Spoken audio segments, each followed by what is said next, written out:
અગર તમે H1B લોટરીમાં select ન થયા તો બહુ બધા પાથવે છે, તો તમને એક એક કરીને બધા પાથવે સમજાવી દઉં છું કે કયા કયા પાથવે તમારા માટે કામ આવી શકે છે અને તમે શું કરી શકો છો.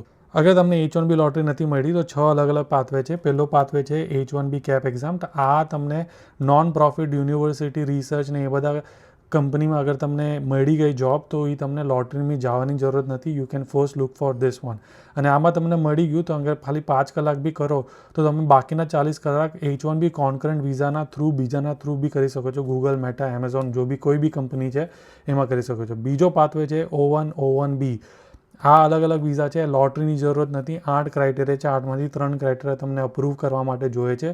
મિનિમમ 6 થી 2 વર્ષ લાગશે. આ અગર તમે ઓલરેડી સેકન્ડ લોટરીમાં છો, ફર્સ્ટ લોટરીમાં છો તો ભાઈ ડેફિનેટલી ચાલુ કરી નાખો એવિડન્સ કરવાનું.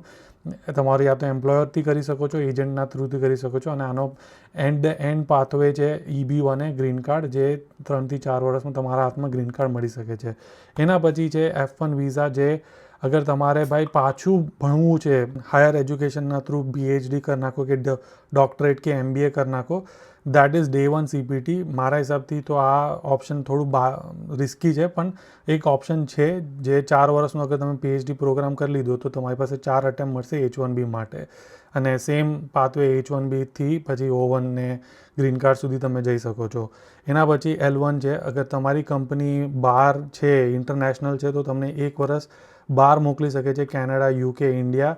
પાછું તમને L1 વિઝા પર લાવી શકે છે, અને જ્યારે લાવે છે તો તમે H1B માટે અટેમ્પ્ટ કરી શકો છો અને પછી ત્યાંથી એ ગ્રીન કાર્ડ પર જઈ શકો છો.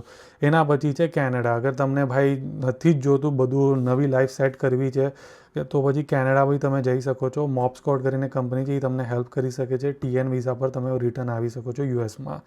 અને લાસ્ટમાં ઇન્ડિયા જતા રહો. રિમોટલી તમે કામ કરી શકો છો. હમણાં મેં 10 લોકો સાથે પોડકાસ્ટ કરેલું છે, જે લોકોએ પોતાની કંપની સેટઅપ કરી યુએસના ક્લાયન્ટ છે, તો ભાઈ યુએસની સેલેરી પણ ઇન્ડિયાથી કામ કરી રહ્યા છે. અને તમે જાઓ છો તો એના પછી બી તમે L1 અને H1B પર આવી શકો છો, યા O1 પર આવી શકો છો, યા ગ્રીન કાર્ડ પર આવી શકો છો. મારો મેઇન પોઈન્ટ એ છે કે તમારી પાસે ઇમિગ્રેશનના ઓપ્શન શાયદ બહુ બધા હશે, પણ તમને ખબર જ નથી. તો અકાઉન્ટને ફોલો કરો એટલે તમને એક એક વસ્તુ તમને શીખડાવી દઈશ. ઠીક છે? ચલો બાય.